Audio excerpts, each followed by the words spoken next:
The thoroughbred business isn't just about what happens on the track, but all around it. And for the ladies, that means looking your absolute best.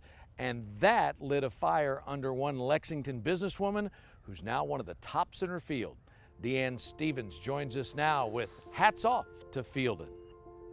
Fielden Willmott says she's always been good with her hands. She likes to stay busy building and creating things, but it was a bad day in the salon that forced her hand into doing something other than just busy work. I had a terrible, terrible haircut. So I went out and bought a couple of hats, and then one night I had terrible insomnia, and so I got one and I took it apart just because I like to see how things work and how they're put together. And so I decided that I was going to replicate that one, and I made another one.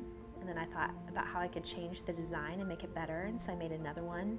And it became a process of trying to improve upon a design. Willmott says it was trial and error, tearing apart and recreating until she finally figured out there had to be a better way of going about the hat-making process.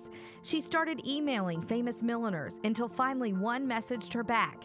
Famed couture milliner Anya Caliendo ended up inviting Willmott to New York to study and learn the traditional European couture technique.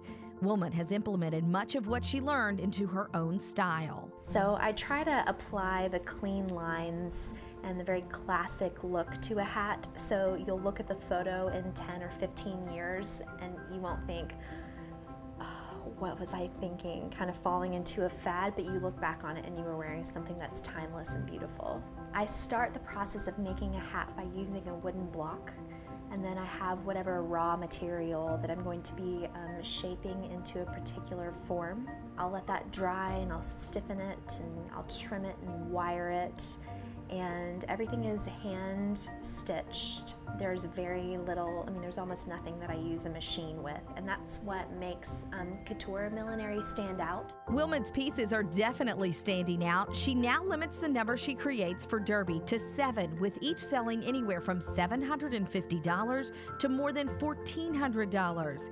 A nice little supplement to her teaching salary. Oh yes, she does that too. I'm interested in so many things. I started sewing by quilting, and then I started making a lot of my own clothing, and I studied English and anthropology at Center College, and then I went on and got a master's in teaching, and I'm teaching 7th grade English at the Lexington School. Something that keeps her hands busy and her heart filled.